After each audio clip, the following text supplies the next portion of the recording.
What's going on, everybody? I'm Max Ralph.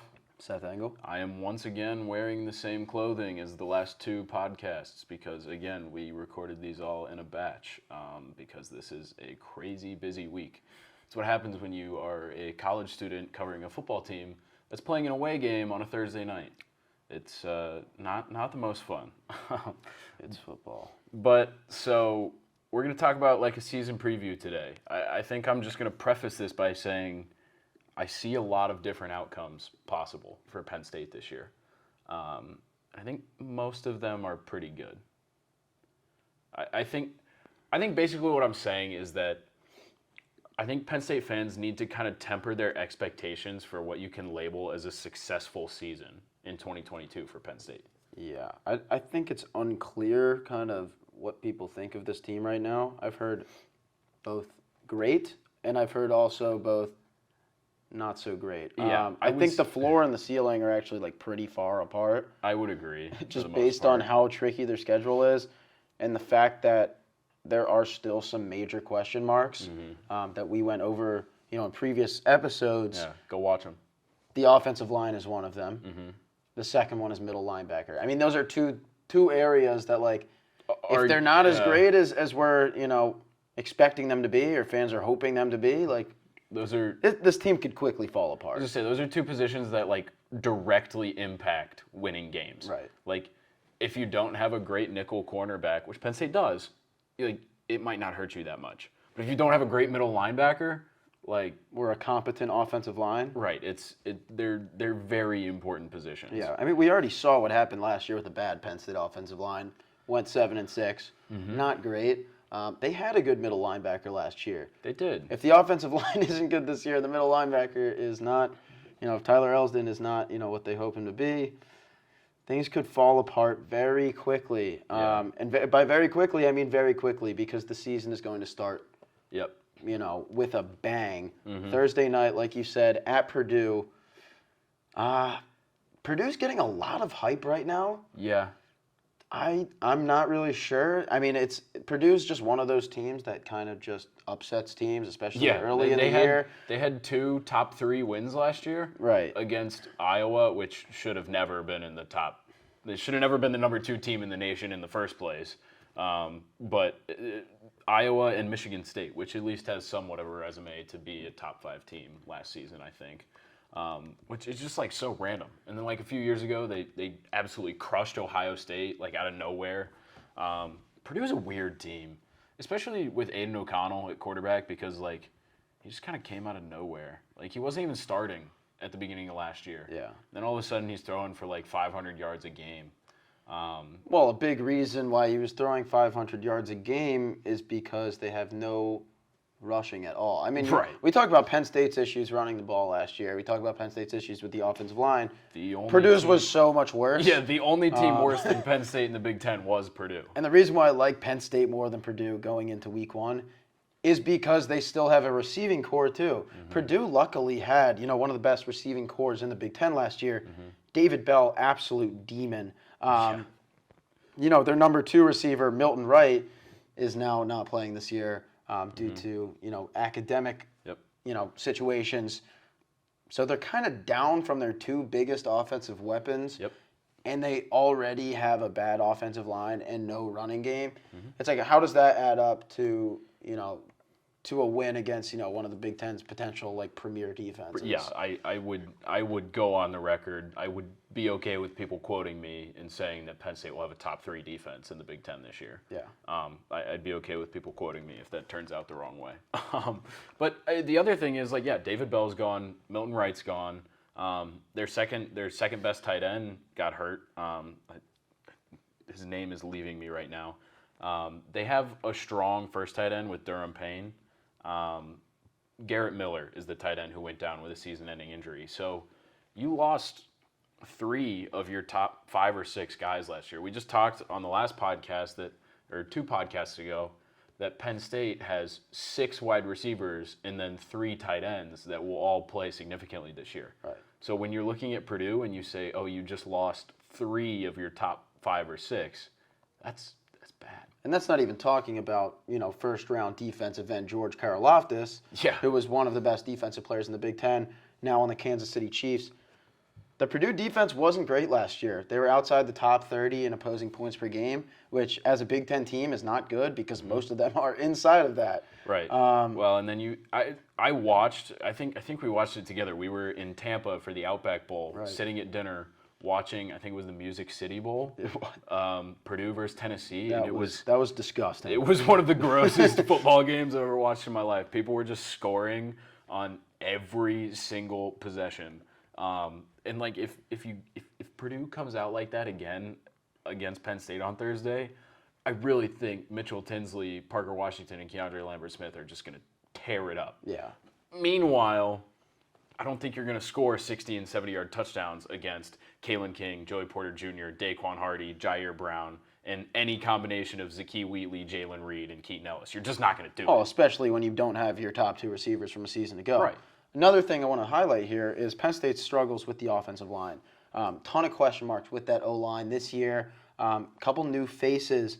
I think Purdue's going to be a good ease-in game for them. Yeah, you can't really call a Big Ten opponent an ease-in game. But you know what I mean, especially a team that like very well could win the Big Ten West. But I do know what you mean. Well, I think it's a good balance between competitive and easy. That Purdue pass rush is not great, especially without Karlaftis now.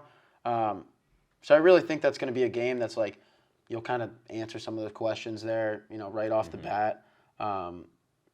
But, I mean, I think Penn State does win that game pretty handily. I 3.5-point favorites. I honestly... Yeah. I was just going to bring up the lines. I think 3.5-point favorites, I would pick Penn State to cover. I would definitely take Penn State to cover. I think the over-under is a more interesting number, 53.5. That one's kind of hard to pick for me. I don't know for sure. Yeah. Well, we just don't know yet, what these offenses are going to look like. My gut kind of says under. Potentially. But I don't know.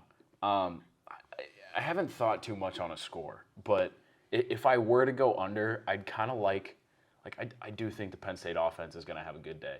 Yeah. I'd almost go somewhere in the range of 34 to 17, which I think 17's generous. I do think 17's generous, but it's week 1. If Penn State's got a 34-10 lead, you might see some second stringers come in. Yeah. Anyway, talking about the long haul of the season, because that was just week 1 that we went over. Mm-hmm. We actually, there are, 11 more regular season Give me a score games. Prediction first. We do this every week. Score predict. It's hard for me to say. I honestly do think Penn State's going to be able to hold Purdue to I do too. Potentially single digits. I don't want to say single digits because I think that's too out there.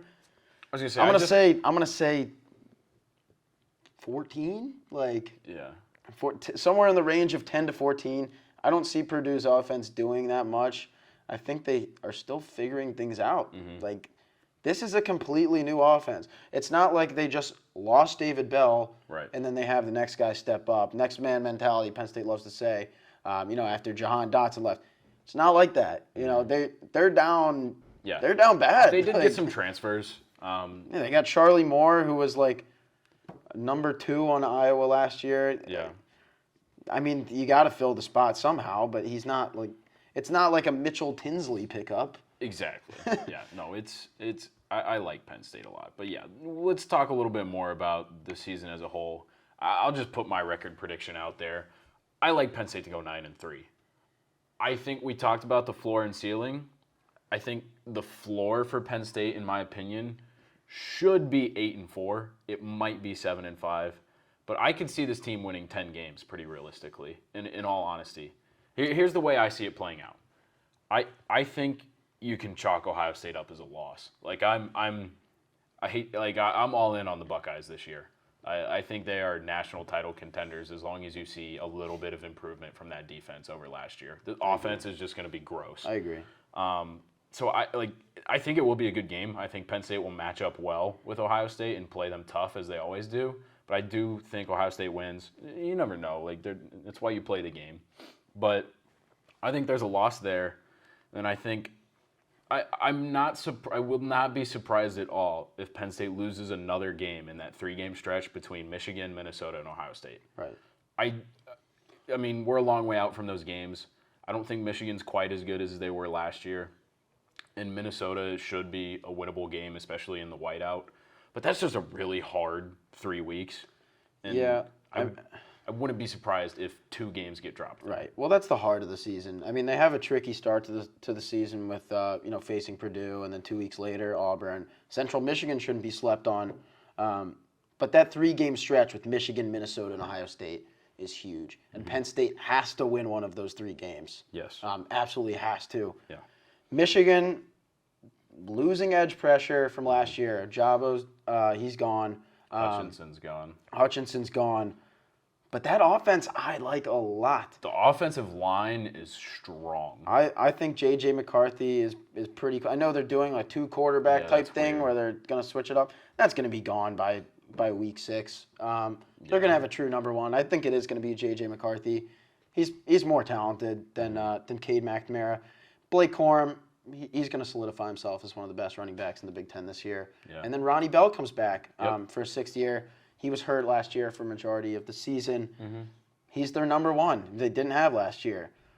I like Michigan a lot this year. I know it's going to be completely different with that defense, and then also losing Daxton Hill in the in the secondary there. I think it's still a really competitive team. I think it's arguably the best Michigan offense we've seen in years. I think the offense will be better than the defense this year. But again, I think that stretch of games, like you said, Penn State has to win one of them. Yeah.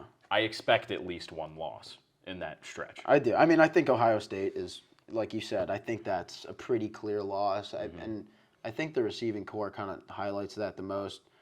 When you look at Jackson Smith-Njigba, I mean, he led that team in receiving yards last year, and that was a team with 2 first-round wide receivers, in Chris Olave and Garrett Wilson. And Jackson Smith-Njigba is better than both of them. And then you got Marvin Harrison Marvin Jr., Harrison coming up. Julian Fleming. You look at the tight end room, It's then a phenomenal Travion Henderson. Offense. Travion Henderson. 2 of the best offensive freshman linemen in the Big Ten, and Paris Johnson. And C.J. Stroud could potentially win the Heisman this year. Yeah. I mean, Jim Knowles, it's a completely different defensive system this year than it's been. Last year is not working out, whatever they were doing. That was a down year. I think Jim Knowles is going to come in and kind of change things up a little bit. They need that defense to, be dominant. I think this team could potentially compete for a national championship, like you said. Yep. Defense is a question mark. As for Minnesota, which is kind of a wild card in that group there, that's going to be the whiteout game. Mm-hmm. They're going to be tough. But I honestly think that Penn State is going to knock off Minnesota in that game. Mm-hmm. I think a reason Minnesota's been getting a lot of the hype is mainly because their schedule is, it's pretty easy. Yeah.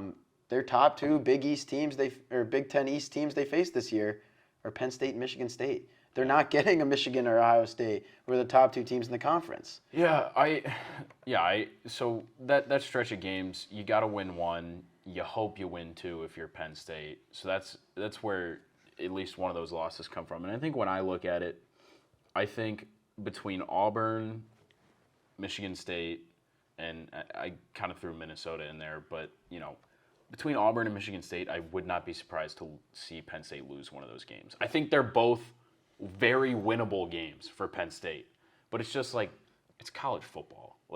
That's why you just never know. And Penn State has a track record of losing games that it should win. Right. So that's why I'm very tentatively saying 9-3.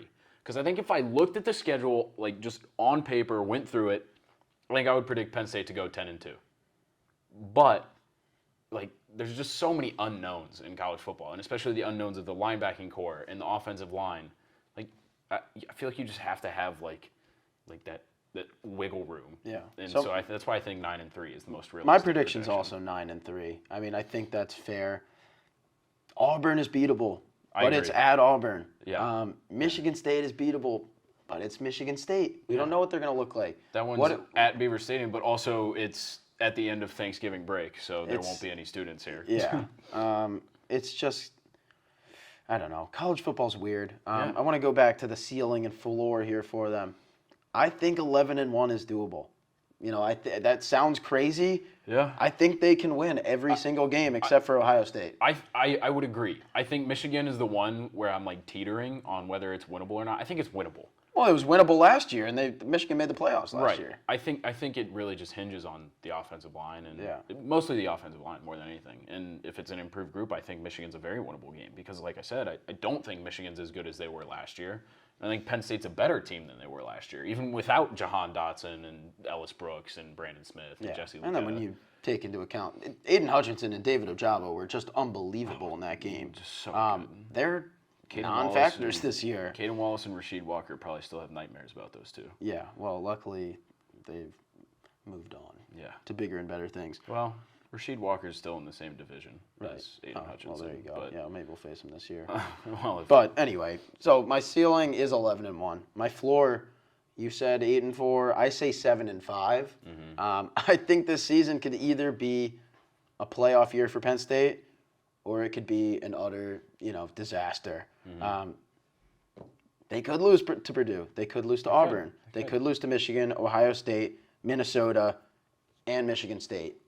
Just as much as those games are winnable, if those question marks, like with the offensive line and that middle linebacker spot, if those aren't, answered early on, and we're looking at a similar season to last year, a year before that. I mean, it's possible. We saw a season last year that we thought Penn State could maybe make the playoff. After the first few games of the year, we're thinking, okay, this team is legit. The season ends, and you're like, well, that was awful. That was one of the worst predictions ever. So it's hard. It's really hard to. I don't know. It's hard to predict Penn State, honestly. It's some of the beauty of college football, though. Yeah, that's what I love about it. We're seeing Purdue on a Thursday. Yeah. That in itself adds something to the game where it's like it's a blackout. It adds this level of unknown, of just weirdness. Yeah. It was that same weirdness I felt when I stepped into the press box before Illinois last year. That's what I'm feeling right now, too. No fans in the stands for there a you homecoming game. It's just college football's weird, and I love it. And I love that it's back. Yeah, I agree. 11-1 is possible. It's unlikely, I'd say. Yeah. But it's possible. I really don't think this team will drop to 7-5. I'm not gonna say it's impossible. I think 9-3 or 10-2 is where I feel most comfortable. Which of course is one of those just split the middle, go with something that sounds good. It's the psychology of when you're taking a math test and you're like, oh. You're picking between B and C. Yeah, and you're like, oh, this one sounds right. Right. Well, you never know. Because last year I predicted Penn State would go 10-2, and it didn't happen. No. Maybe if Clifford didn't break. I'm pretty sure you predicted them to go 9-3, so it's almost equally as bad. Yeah. So I took answer C and you took B. Yeah, and the answer was actually not even on the test. Yeah, it was wrong. Yeah, so we were all screwed. Yeah, who knows? Who knows what's in store for this year? But it's exciting, and I'm going 34-15. No, that doesn't even work. Well, I mean, it does, but Purdue's not going to get a safety. Yeah. I'm gonna go. I don't even know. I'll go 34-13. I can't even go a score prediction. I think Purdue's gonna put up 12 points. Yeah, and then we'll get there and they'll score 40. But yeah, who knows? That's it for us. Want to Know podcast, the last one before we actually have football. And the next time you hear from us, we'll be recapping the Penn State Purdue game.